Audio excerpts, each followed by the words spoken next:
Well, some breaking news to cover all day today, folks. The eyes are on D.C., where former President Donald Trump arrived, and now he's just departed the federal court. He got there at 4 p.m. and went through the whole spiel. This is his third time in federal court answering these charges in the last 4 months. Trump was indicted earlier this week, as you remember, after Special Counsel Jack Smith's probe alleging 4 criminal charges, all tied to the 2020 election.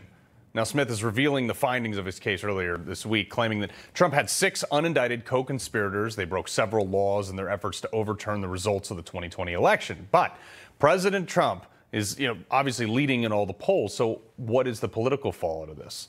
The former president has denied, of course, all wrongdoing, claiming Smith's case is politically motivated and just a continuation of the left's seemingly never-ending witch hunt of him. Smith officially handed Trump the following charges. Count 1, conspiracy to defraud the United States, meaning Jack Smith believes that he can prove beyond a reasonable doubt that Donald Trump actually believed he lost the election, yet publicly said otherwise. Count 2, conspiracy to obstruct an official proceeding. Look, you can't create a proceeding, make up your own rules, and then say someone is obstructing them. This is just not how it works. It won't hold up.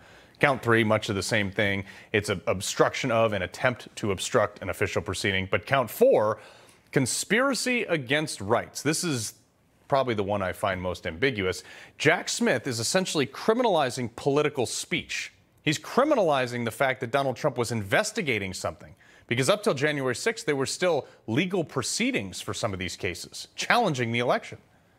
Now, opening this door allows for the prosecution of basically anybody who has ever said anything false, knowingly or not. Now, I'm looking at you, Adam Schiff, for Russia collusion. If conspiring against rights is listening to a legal opinion and acting on it, could we not charge the entire New York State legislature for passing gun laws that were just overturned by the Supreme Court as unconstitutional? You see how slippery this slope is? 6 other people were wrapped up in this, 5 of which have been named. Rudy Giuliani, named by Smith as an attorney who, quote, was willing to spread knowingly false claims and pursue strategies.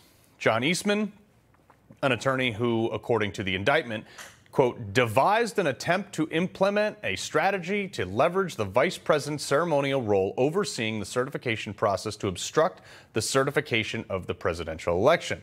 Sidney Powell, third attorney, who, according to Smith, quote, made accusations about election fraud that Trump embraced and publicly amplified despite prior beliefs.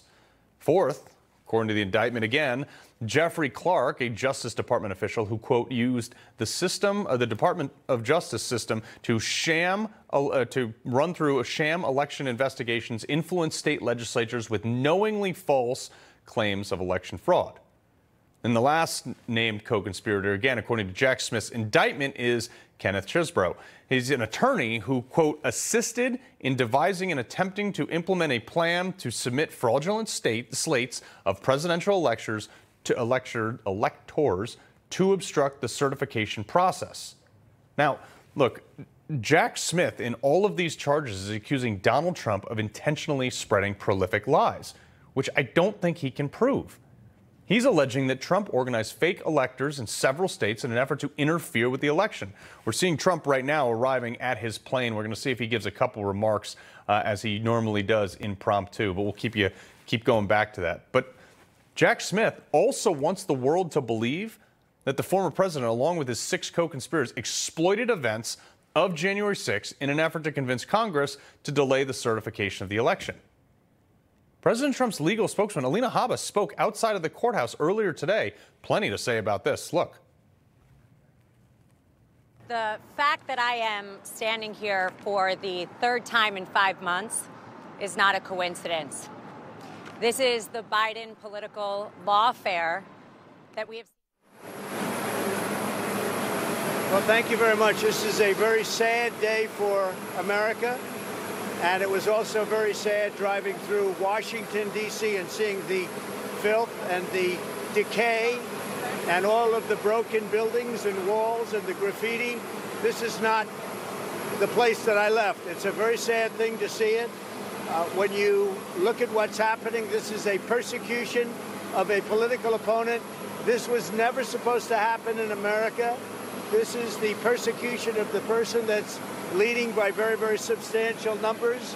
in the Republican primary and leading Biden by a lot. So if you can't beat him, you persecute him or you prosecute him. We can't let this happen in America. Thank you very much. Do you want these trials to happen before the 2024 election? Brief and punchy.